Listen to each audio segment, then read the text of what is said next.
back. WNST, Towson, Baltimore, and Baltimore Positive. We are positively into a game day, a rare Monday Night Football. Luke, I literally this morning threw away the cookie that I brought back from Las Vegas that had the ESPN logo on it because it was still I brought it back for my wife. She never ate it. So I was actually going to hold it up, for you. It was a little stale. I figured you didn't want it from Vegas. You get your own at the game here tonight. But it is a game day. It was a long Sunday of sitting around. It was an amazing sports weekend, right? For baseball on Saturday, all these crazy football games, college football games. The NFL wasn't as good on Sunday, I didn't think. So sort of let down on Sunday night a little bit too. But the big story is this is a big game and the whole world's watching. And we have the most interesting football player on earth that even when they're winning by a lot or losing by a lot, everyone wants to watch Lamar. So I would think that if the game stays in hand tonight, they'll do a nice rating on Colts at Baltimore and Lamar at quarterback. I don't know how good of a football game it'll be. I think the Ravens are going to win and win big, quite frankly. Yeah, I mean, I picked a Ravens win by 2 touchdowns. You can check out my 5 predictions for tonight at BaltimorePositive.com. And I'm in agreement with you. I think it's important to understand Indianapolis with all their injuries that maybe they haven't endured nearly as well as the Ravens have. And it's really a testament to John Harbaugh, the coaching staff, the organization, and the players, of course. But still a talented team, still a team that has some really good players at certain spots. I think when you're talking about a Frank Reich offense, they're very multiple. They're very good at doing different things, even if they don't have these unbelievable playmakers. And I think they're a team that likes to screen and throw to their backs. That's something we've seen early in the season that hurts the Ravens. But by and large, I look at this game and I see a team that is clearly better than the other one, even with all of the Ravens injuries. So, and they have the best player on the field in Lamar Jackson. We talk about that nearly on a weekly basis. We're talking about who has the best player on the field, and it's the Ravens more often than not. Even in a case like a few weeks ago against Kansas City, where you say, all right, Patrick Mahomes, well, Lamar Jackson was better that night. So that was the big difference. But I'll disagree with you a little bit in what you said about the action on with the NFL on Sunday. Now, not saying each game was a classic, but for me, it was very fascinating to watch Cleveland go at it with the Chargers in what was just a crazy shootout. And then on Sunday night, Buffalo become the latest team to take down the Chiefs. I mean, we saw the Ravens do it. We saw the Chargers do it. We've seen the Bills do it. And we saw Cleveland give Kansas City all they could handle in week 1. To me, I don't know what that ultimately means for the Chiefs, but it's shaping up to be a really fun AFC race where I think you have 4 or 5 teams that I'm not ready to say all these teams are legitimate Super Bowl contenders. If the Bengals kicked a field goal, you'd be talking about them because that game was, I sat out, I was at Nick's Grandstand Grill in Timonium, where, by the way, this week, getting together with Tommy and some old friends, and we're going to do the Maryland Crab Cake Tour presented by the Maryland Lottery. Let yourself play, and make sure get yourself some Raven scratch-off tickets as well. We'll be out there from 2 to 5 on Friday. I'm sitting there. Dude, I got there at 1 o'clock, and they had a couple of the games on. The Redskins were on. The Red Zone was on. A lot of races. No baseball. When it started, nobody was watching baseball. But I stayed till about 4:30, 5 o'clock, and the TV started to gather with everybody watching the Bengals. Now, the Joe Burrow poking the throat, like all that stuff going on. Dude, the Bengals are going to be no picnic here, too. I mean, with Burrow, right? I mean, the league has changed. I mean, look at the Bills. The Bills are like now the cream of the crop, right? Like, and maybe the Ravens would be if they win too, because I know it didn't take you 30 seconds to point out that a win on Monday night puts the Ravens in first place again, right? Yeah, no question about it. And look, the Ravens are right there. I mean, I think Buffalo, when you go on the road against Kansas City, and let's face it, Buffalo beat the Ravens last year, and they were in the AFC Championship. That kind of, I think by default, not saying I think that, but from a national media standpoint, and you're trying to look at it not through the purple tinted lenses, I think you do look at Buffalo. But, I mean, the Chargers, I mean, Justin Herbert's unbelievable. It's funny, we've talked a lot about the Ravens starting this 4-game homestand tonight. All right, Indianapolis, they don't scare you. But next week, the Chargers. Whoa. Are you looking ahead? Are you committing? I can look ahead all I want. You're I can committing look the ahead all I want. I We don't got the play. Colts. We're not going to play. We're not going to play that Chargers nonsense now, are you already? Well, We got to win this one. My point is, just because you're playing the next 4 at home, and yes, you have the bye week in there, and all right, the Minnesota Vikings on the other end of that, fine. I'm not going to tell you I'm losing any sleep thinking about that one, but Colts, Chargers, Bengals, and you just said it about the Bengals, and I'll say it's not just Joe Burrow. I mean, Jamar Chase looks pretty good.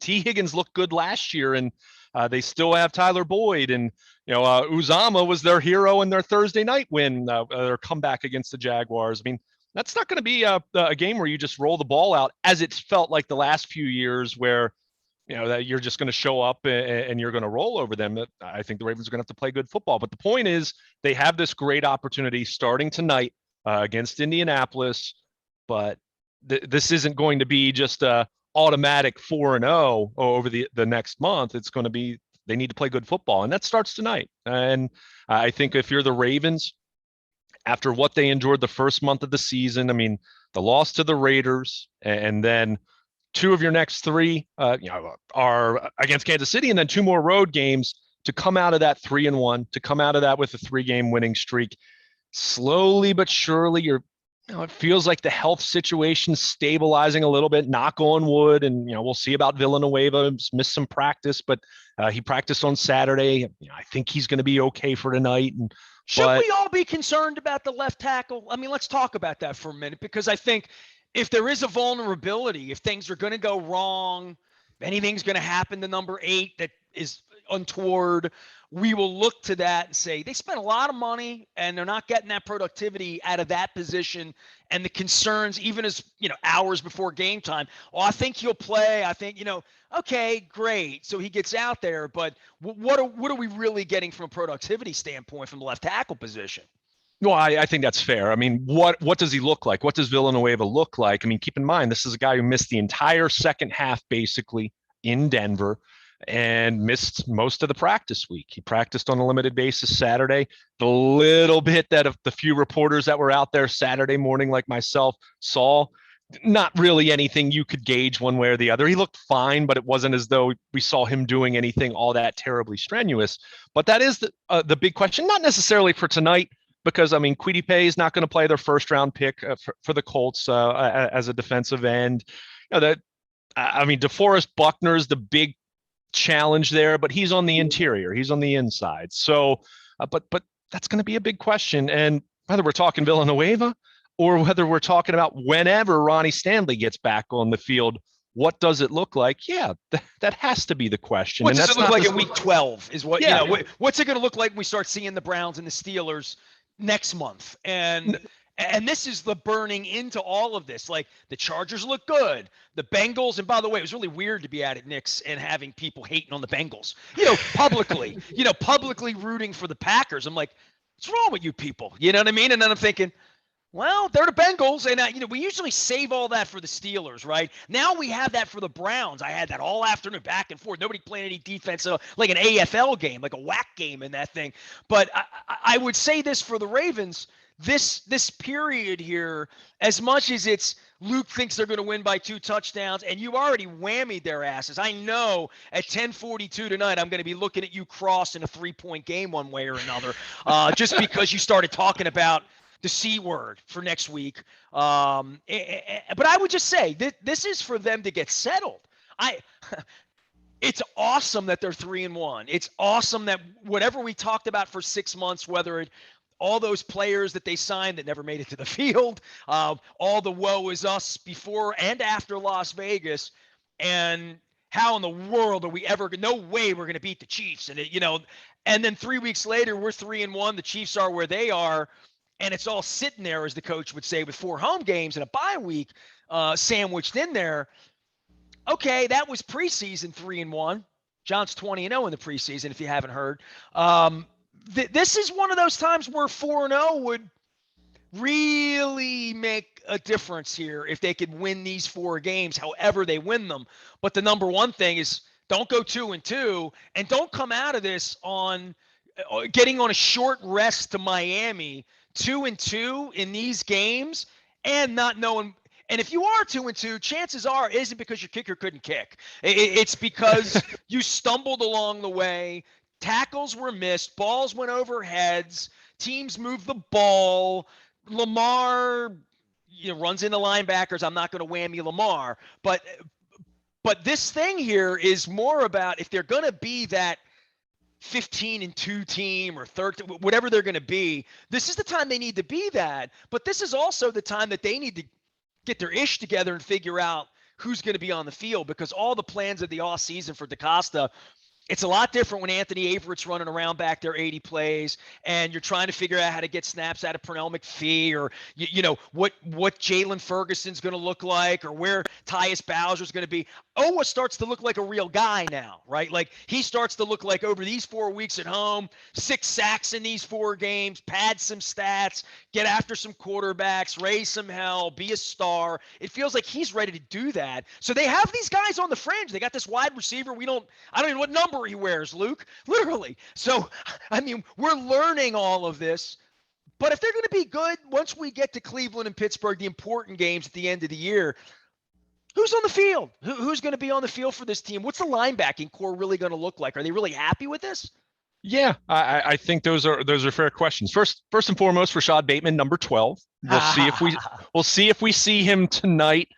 He's been practicing for a couple weeks, but I would say if I had to only pick one between Bateman and Miles Boykin, keep in mind, Miles Boykin plays quite a bit of special teams. So something to keep in mind. That's not to say they won't both be activated. And this is my opportunity to plug the WNST Baltimore Positive Text Service.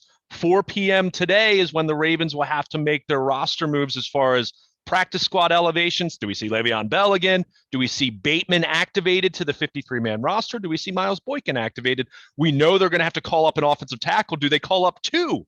If they do that, then you're wondering, is Villanueva going to play? So 4 o'clock will be telling. Of course, pregame, 90 minutes prior to kickoff, game day scratches, any in-game injuries. We'll try not to send anything out too late tonight. People are going to be watching from home if they're going to be at the stadium. But of course, any significant in-game injury updates that's sent directly to your mobile device via the WNST Baltimore Positive Text Service, sponsored by Coons Baltimore Ford. But you said it. This is such a huge opportunity. And I'm going to go back to what you mentioned, the first month of the season. And that's not to diminish what the Ravens have done, because you look at their list of injuries compared to Indy and you see how the Colts have struggled out of the gate. Some other teams have really struggled with injuries. But a couple weeks now, the Las Vegas Raiders have come back to earth. So that week 1, not saying it's embarrassing. It's a week 1 Monday night road game. That's a challenging environment in which to play. But we've seen the Raiders come back to earth. Denver, after losing to the Ravens, they go to Pittsburgh, and maybe reports of the Steelers' absolute football death have been slightly exaggerated, let's say. Are you saying it's a week-to-week league? Is that what you're saying? It is absolutely a week-to-week league. And as much as we're talking about the Ravens riding high and a 3-game winning streak and the next 4 at home, and my goodness, what a great opportunity that is to, as you said it, seize control of the division, with the Browns and the Bengals having lost on Sunday. But it's an opportunity to put yourself right there with, hanging with the Bills as far as battling it out for the number 1 seed. And you have the Chargers now. And I'm not burying the Chiefs yet, but clearly they're vulnerable. And clearly we've seen the Chiefs have issues that we hadn't seen in recent years. But it really is, especially with the Ravens' health situation, they're one more injury at the wrong spot away from really having a problem on their hands. And that's not to be doom and gloom. I feel good about this football team right now. I think you have to feel good. Why wouldn't you? After 3 straight wins, after the hell that they went through at the end of the summer with the injuries, but before they even played a game, the number of guys they'd lost. But it really is a week-to-week league. And the Raiders coming back to earth, the Broncos coming back to earth. And look at Kansas City. A team that you're thinking in week 2, oh my gosh, the Ravens don't have a chance, and the Chiefs are going to be 2-0, and the Ravens are going to be 0-2, and oh my goodness, the season's going to spiral out of control. And look what's happened since then. The Ravens have a chance to win their 4th straight tonight, and the Chiefs already have 3 losses. It's crazy. There's a whole lot of football left, but it's crazy. And that's just like the Dallas Cowboys being any good, by the way. While you're on the AFC, I got to go to Like any year where the Cowboys are good, I don't like it. How about the Arizona Cardinals? I'm okay I with mean, them. my Yeah, you know, no, I don't anti JJ Watt. I'm okay with right, it. but I'm just saying the fact that they're undefeated and you look at what they've done, no one was predicting that. I mean, people like Kyler Murray, sure, but they've been really impressive. So, I mean, it's been fun. And you said it. There weren't necessarily a ton of great games on Sunday, but there were a couple really good ones. And it really. I like how they play that Jets Falcons game. Where like, you know, blah, put it in London, nobody leave, blah, you know. That was funny. I forgot it even happened. Like by 12:30, I saw them giving scores, and I'm like, oh yeah, I forgot about that. And it's on like, don't they show it in some way that you have to have like tinfoil to get it? They did show it on NFL Network. This was the London game. Yeah, they did. Now some of the London games they don't. I have to pull back the curtain a little bit here, as you know, Southern York County, Pennsylvania. So I watched that game, went over to my sister and my brother-in-law's house and watched the Eagles game because the other game was Dolphins Buccaneers, and I mean Tampa Bay rolled. I mean, as you'd expect, considering the Dolphins quarterback situation. But I watched that Eagles Carolina game. The Panthers, another team that maybe people were trying to crown a couple weeks ago as a class of the NFC kind of team, and maybe just wait on that one. But that game, it was fun, but boy, that was a really rough game to watch at the same time. And I mean, Philadelphia looked terrible for 3 quarters, and then suddenly they figured out a way to pull it out at the end. They block a punt. Another case, though, of a week-to-week league, even a quarter-to-quarter league. I mean, we saw this with the Ravens playing the Lions a couple weeks ago where, the Ravens should have been winning that game by 3 or 4 touchdowns, and then suddenly the Lions start throwing the ball to Swift out of the backfield, and the Ravens are in trouble, and they need a 66-yard field goal to win. But it really is a crazy, crazy league. But then I was subjected to the Giants-Cowboys game at the late afternoon window, and that wasn't any good. Well, at least Penn State lost, though. We have that, right? Yeah, sure. So Alabama lost. How about that? So Terps, we'll try not to talk about that one anyway. But by the way, I will talk about with Leonard Raskin when he comes on this week. His kid plays in the Ohio State band. I don't know if you heard about what they did at halftime. I saw that. Yes. I saw the Rush tribute. That's awesome. I didn't hear it. Crazy. Really cool. Yeah, man. So I'm gonna get Leonard to get his kid on. I want to hear. I've got to get some background on that. I never had a feeling about Ohio State. Maybe that's why I'm wearing the red and white Coons shirt here. Luke, rest up, man. We got a long night ahead, you and me, at the ballpark. For anyone out there in the Baltimore Positive space, amazing day with ladies on Friday at Mother's. It was serendipity. I had 4 ladies join me talking about cancer, talking about So Botanicals, talking about mothers. Who better to have the ladies at Mother's? Dave Rather's running around down in New Orleans. I had Anna Leventis on from Sobo Cafe. All that'll be coming this week.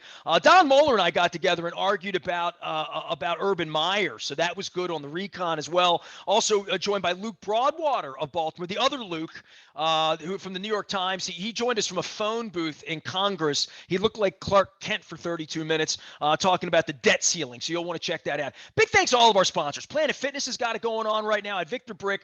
We're at the end of an incredible week of getting in motion and getting movement. Make sure you see our friends at Planet Fitness and also our friends at Cole Roofing and Gordian Energy. Billy Cole, I've been on like a month. We've been chasing each other around. Maybe we'll be at the football game together tonight. All the lights go down in Baltimore.